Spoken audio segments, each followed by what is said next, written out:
Jerin shugabannin ƙasashe 10 da aka fi tsana a Afirka. Assalamu alaikum ma'abota bibiyar mu a wannan gidan. Hakika muna jin daɗin kasancewar ku tare da mu, muna godiya sosai da sosai. Yau cikin ikon Allah za mu kawo muku bayanai akan wasu shugabanni guda 10 da aka tsane su a Afirka. A nashiyar Afirka mafiya yawan shugabannin ƙasashe suna da iko ne lokacin da suke jan ragamar mulkin su idan suna ofis. Daga zarar sun sauka kuma sai ka ga abin ya sha bamban. Salo na mulki kala-kala ne, wasu shugabannin sai ku ga sun yi mulki lafiya sun kuma sauka, talakawa suna matuƙar son su, wasu kuma sai ku ga akasin haka, an ƙaunace su da farko daga ƙarshe kuma an tsane su.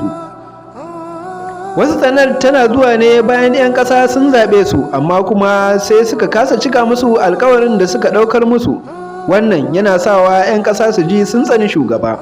Wasu kuma salon mulkin da suke yi ne yasa 'yan ƙasar suke jin kamar akwai takura, hakan ya sanya aka tsane su. Wasu shugabannin kuma tsananin tsatsauran ra'ayin da suke da shi ne yasa aka tsane su.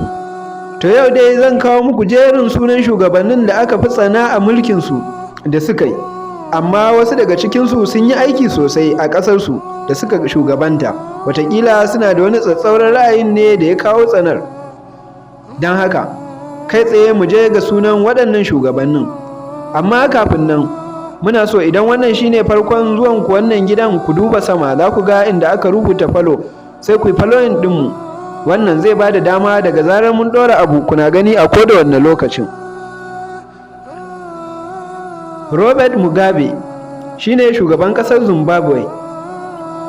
Mobutu Sese Seko shugaban ƙasar Zaire.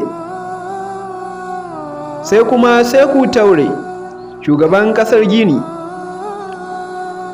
Sai kuma Teodoro shine shugaban ƙasar Equatorial Guinea. Sannan sai Mengistu Mariam shugaban ƙasar Ethiopia. Sannan sai Sani Abacha shugaban ƙasar Najeriya. Sai kuma Muhammad Gaddafi shugaban ƙasar Libya. Sannan sai Charles Taylor shugaban ƙasar Liberia. Sannan sai Idi Amin shugaban ƙasar Uganda. Sannan sai Umar al-Bashir shugaban ƙasar Sudan. Waɗannan su ne jerin shugabannin ƙasashen Afirka wanda aka fi tsana saboda abubuwan da suka yi a lokacin suna kan mulkin ƙasarsu. Don haka mu kasance tare da ku a wani sabon shirin.